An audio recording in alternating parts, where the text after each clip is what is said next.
Sudarlun, 6 pasangan calon gubernur wakil gubernur Aceh periode 2017-2022 Jumat menyampaikan visi misi di ruang sidang utama DPRA Banda Aceh. Agenda yang diselenggarakan DPR Aceh itu dilakukan dalam rapat paripurna istimewa yang dipimpin langsung oleh Ketua DPR Aceh, Muharudin.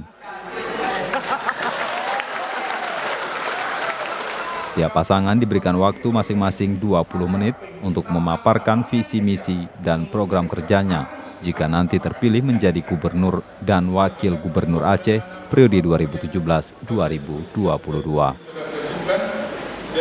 Kegiatan ini turut dihadiri pendukung masing-masing calon dan mendapatkan pengawalan ketat pihak kepolisian. Mungkin visi ini berbeda daripada visi-misi kandidat-kandidat lain, tapi kami anak yang tukek ada jamnya angin.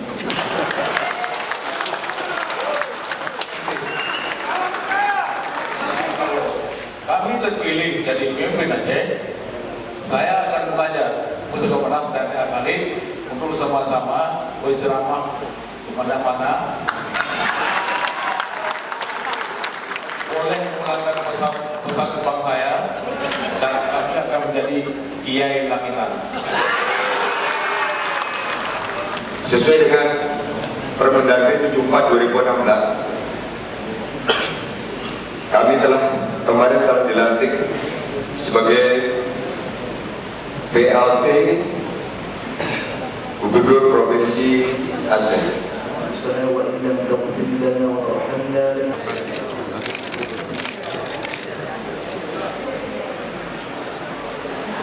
Nah ini, sekali lagi kesempatan ini tolong dicatat bahwa saya minta kepada seluruh pegawai negeri sipil ya, di jajaran Provinsi Aceh agar menjaga netralitas. Penting ini, karena saya ditugaskan untuk membuat seluruh pelaksanaan ini netral. Jangan ada coba-coba pegawai yang memberikan dukungan tidak netral. Saya copot. Dari Banda Aceh, Hari Mahardika, Serambion TV.